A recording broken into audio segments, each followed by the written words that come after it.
देखिए स्क्रीन पर लिखा हुआ है सवाल, पिछवाई चित्रों का संबंध किससे है? पिछवाई चित्रों का संबंध किससे है? 4 ऑप्शन है, राजपूतों के जीवन से, नारी के सौंदर्य पर, फिर है रामायण पर, और फिर है भगवान श्री कृष्ण के जीवन पर। दोस्तों पूछा है पिछवाई का, किसका पूछा है? पिछवाई का, कि इनका संबंध किससे है? दोस्तों पिछवाई का संबंध है भगवान श्री कृष्ण, भगवान श्री कृष्ण के बाल लीलाओं से, बाल लीलाओं से इसका संबंध है। अब सवाल पूछा जाता है कि पिछवाइयाँ कहाँ की प्रसिद्ध है? पिछवाइयाँ जो बनती है किस जिले की प्रसिद्ध है? तो देखो दोस्तों, ये राजसमंद के अंदर एक जगह है जिसका नाम है नाथद्वारा। कहाँ पर? ये नाथद्वारा का प्रसिद्ध है। लेकिन एक बार सवाल ये पूछा गया था कि राजस्थान में पिछवाइयाँ बनाने के लिए कौन से लोग प्रसिद्ध हैं? तो देखिए एक परिवार है जिसका नाम है जोशी परिवार, राजसमंद का जोशी परिवार है। ये जोशी परिवार पिछवाई चित्रकला के अंदर निपुण है। तो पिछवाइयाँ क्या होती है कि भगवान श्री कृष्ण है, भगवान श्री कृष्ण की बाल लीलाओं को एक कपड़े पर क्या है उकेरा गया है, उनके जीवन से संबंधित सारी घटनाओं को, उन्हें कहा जाता है पिछवाइयाँ। और ये राजसमंद का जोशी परिवार है वो क्या है, इसमें मतलब अच्छा हस्तगत है, और राजसमंद नाथद्वारा की ये क्या है, प्रसिद्ध है। अगला सवाल लिखा हुआ है, अगला सवाल देखिए आपकी स्क्रीन पर, पक्षियों को महत्व देने वाली, किसको महत्व देने वाली? पक्षियों को महत्व देने वाली शैली है। 4 ऑप्शन है आपके सामने कि कौन सी शैली है जो पिछवाई जो चित्रकला है उसको क्या दे रही है, महत्व दे रही है। 4 ऑप्शन है आपके सामने पक्षियों को महत्व देने वाली शैली वाली। तो पहला है बूंदी शैली, फिर है जयपुर शैली, फिर है आपकी चावंड शैली, और फिर है देवगढ़ शैली। दोस्तों पक्षियों को, जो हमारे राजस्थान के अंदर पक्षियों को सर्वाधिक महत्व दिया है वो दिया है बूंदी शैली ने। किसको महत्व दिया है? पक्षियों को महत्व दिया है। यानी बूंदी के जो सारे चित्र मिले हैं उनमें सबसे ज़्यादा पक्षियों के और प्रकृति का क्या किया गया है, चित्रण किया गया है। इसके अलावा ध्यान रखना दोस्तों, बूंदी की एक चित्रशाला है, बूंदी का जो दुर्ग है उस दुर्ग में चित्रशाला का निर्माण किया गया है। और ये चित्रशाला किसके लिए प्रसिद्ध है? भित्ति चित्रों के लिए। किसके लिए है? भित्ति चित्रों के लिए बूंदी की चित्रशाला है वो प्रसिद्ध है। इसके अलावा देखिए बूंदी के शासक थे उम्मेद सिंह। क्या कौन से शासक थे? बूंदी के शासक उम्मेद सिंह का जो काल है वो चित्रकला का कौन सा काल कहलाता है? वो स्वर्ण काल कहलाता है। चित्रकला का स्वर्ण काल कहलाता है महाराजा उम्मेद सिंह का काल। तो बूंदी पशु पक्षियों की शैली यानी प्रकृति पर बहुत अधिक इस पर चित्र बने हुए हैं, पक्षियों की शैली कहलाती है। चित्रशाला जो भित्ति चित्रों के लिए प्रसिद्ध है ये भी बूंदी जिले में है। और उम्मेद सिंह, महाराजा उम्मेद सिंह का काल है वो बूंदी चित्रकला का क्या कहलाता है? स्वर्ण काल कहलाता है। अगला सवाल देखिए, भित्ति चित्रों की दृष्टि से कहाँ की हवेलियां प्रसिद्ध है? अब देखिए भित्ति चित्रों की दृष्टि से कहाँ की हवेलियां प्रसिद्ध है? 4 ऑप्शन है, शेखावाटी की, जैसलमेर की, अलवर की और अजमेर की। दोस्तों भित्ति चित्र पूछा है, भित्ति का क्या मतलब होता है? दीवार। और जो दीवारों पर जो सर्वाधिक चित्र है वो भित्ति चित्रों वाले दीवार सर्वाधिक, दीवारों पर जो कहाँ की हवेलियां प्रसिद्ध है जो भित्ति चित्रों की दृष्टि से महत्वपूर्ण है वो है शेखावाटी की। शेखावाटी की है, यानी अलवर अपने राजस्थान के अंदर शेखावाटी में 3 जिले आते हैं। कितने? कौन कौन से? चूरू, सीकर और झुंझुनू। ये जो जिले हैं यहाँ की जो हवेलियाँ हैं, और यहाँ पे भी हवेलियाँ किसकी है? जैसे कुछ हवेलियों के नाम है जैसे नवलगढ़ की हवेली, या फिर आप कह सकते हो कि मंडावा की हवेली, या फिर कह सकते हो कि वो राजगढ़ की हवेलियाँ। तो ये वो हवेलियाँ हैं जो भित्ति चित्रों के लिए बहुत अधिक प्रसिद्ध है।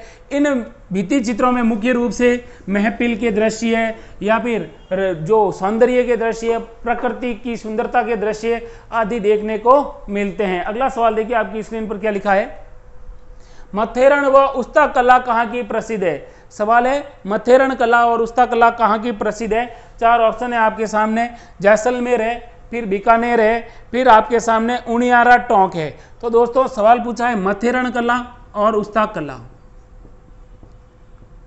मथेरण या उस्ता कला ये कहाँ की प्रसिद्ध है?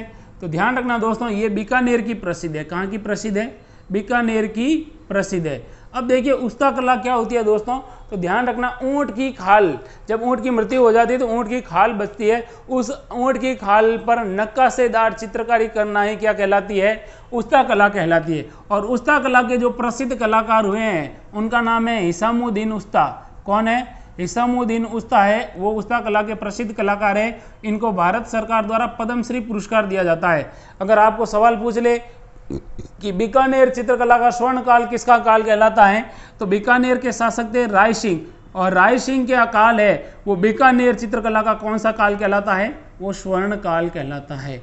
तो मतेरण कला या उस्ता कला बीकानेर की प्रसिद्ध है, और हिसामुद्दीन उस्ता जिनको पद्मश्री पुरस्कार मिल चुका है वो किसके लिए प्रसिद्ध है, वो उस्ता कला के प्रसिद्ध कलाकार है। और बीकानेरी चित्रशैली का जो स्वर्ण काल है वो किसका काल कहलाता है, वो बीकानेर के महाराजा राय सिंह। अब पढ़ते हैं नेक्स्ट क्वेश्चन। राजस्थानी चित्रकला का पहला वैज्ञानिक विभाजन किसने किया था? 4 ऑप्शन है, कमल चंद्र, एरिक डिक्सन, फिर है जॉर्ज थॉमस, और फिर है आनंद कुमार स्वामी। दोस्तों राजस्थानी चित्रकला का पहली बार जो वैज्ञानिक आधार पर विभाजन किया था वो किया था दोस्तों आनंद कुमार स्वामी ने। किसने किया था? आनंद कुमार स्वामी ने। आनंद कुमार स्वामी ने एक पुस्तक लिखी थी, ध्यान रखना, आनंद कुमार स्वामी ने एक पुस्तक लिखी थी 1916 में, और उस पुस्तक का नाम था राजपूत पेंटिंग। क्या नाम था? राजपूत पेंटिंग। और इस पुस्तक में इन्होंने राजस्थान की सभी प्रकार की जो चित्रकला है उस चित्रकला का पहली बार वैज्ञानिक आधार पर वर्णन किया था कि भाई किस चित्रकला की क्या विशेषता है, किस चित्रकला में किस रंग को प्रधानता दी गई है, किस जानवर को प्रधानता दी गई है, या फिर किस प्रकार के रंगों को उसमें उकेरा गया है। तो राजपूत पेंटिंग जिसके रचयिता लेखक थे आनंद कुमार स्वामी, और आनंद कुमार स्वामी ने ही राजस्थान के अंदर चित्रकला का वैज्ञानिक आधार पर किया था, विभाजन किया था। अब देखते हैं नेक्स्ट क्वेश्चन। कोटा चित्रशैली, सवाल है कोटा चित्रशैली की विषय वस्तु मुख्यतः है। कोटा चित्रशैली की आपको क्या पूछी है, विषय वस्तु पूछी है। 4 ऑप्शन है, हाथियों की लड़ाई के दृश्य, शिकार के दृश्य, फिर है दरबारी दृश्य, और फिर है उत्सव दृश्य। दोस्तों पूछा किसका है? कोटा शैली का। अब सुन लीजिए कोटा शैली है उसकी क्या विशेषता है। तो कोटा के अंदर जो चित्रकला है उस चित्रकला में सबसे ज़्यादा प्रायोरिटी दी गई है, वो दी गई है दोस्तों शिकार के दृश्य। किसके दृश्य? शिकार के दृश्य। यानी यहाँ पर राजाओं को भी शिकार करते हुए दिखाया गया है, रानियों को भी शिकार करते दिखाया गया है, और सबसे ज़्यादा जो चित्र मिले हैं वो आखेट यानी किसके मिले हैं? सर्वाधिक शिकार के क्या मिले हैं? दृश्य मिले हैं। देखिए कोटा के शासक थे राम सिंह। क्या नाम था? राम सिंह प्रथम या राम सिंह हाड़ा। इनका काल क्या कहलाता है? कोटा चित्रकला का स्वर्ण काल कहलाता है। कोटा चित्रकला का स्वर्ण काल कहलाता है। नेक्स्ट क्वेश्चन देखते हैं अपनी स्क्रीन पर। प्रसिद्ध चित्र बनी ठनी का चित्रांकन किसने किया था? जो बनी ठनी का चित्र है उसको किसने बनाया था? 4 ऑप्शन है, साहिबदीन है, गोपीराम है, नागरीदास है, और फिर निहाल चंद है। दोस्तों पूछा किसका है? बनी ठनी का। तो ध्यान रखना दोस्तों, हमारे राजस्थान में एक चित्र है जिसका नाम है बनी ठनी। इस चित्र को बनाया किसने था? तो इसको बनाने वाला निहाल चंद था। ध्यान रखना दोस्तों। इसके अलावा ये पूछा गया है कि राजस्थान की ऐसी कौन सी पहली पेंटिंग या चित्रकला है जिसके ऊपर डाक टिकट जारी हुआ है? तो इस पर डाक टिकट भी जारी हो चुका है बनी ठनी पर। ध्यान रखना 1973 के अंदर हुआ था, और कितने रुपए पर हुआ था? ये 20 पैसे पर डाक टिकट जारी हुआ था। अब और बनी ठनी के अंदर क्या सवाल पूछा जाता है कि बनी ठनी को क्या कहा जाता है? तो देखो बनी ठनी को कहा जाता है पूरे भारत की क्या कहा जाता है? भारत की मोनालिसा। भारत की क्या कहा जाता है? मोनालिसा कहा जाता है। अगला सवाल, एक बार सवाल यह पूछा गया था कि जो बनी ठनी चित्र है उस चित्र के अंदर जो बनी ठनी के नाक में जो आभूषण पहना है उस नाक के आभूषण का क्या नाम है?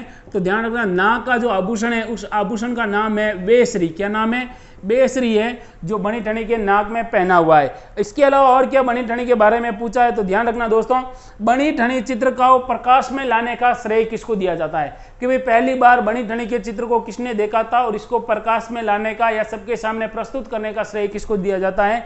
तो 2 व्यक्ति हैं, एक का नाम है एरिक डिक्सन। क्या नाम है? Eric Dixon. और एक व्यक्ति है जिनका नाम है फयाज अली। इन दोनों ने इस चित्र को देखा, इसके ऊपर रिसर्च किया और उसके बाद इसे कहा था भारत की मोनालिसा।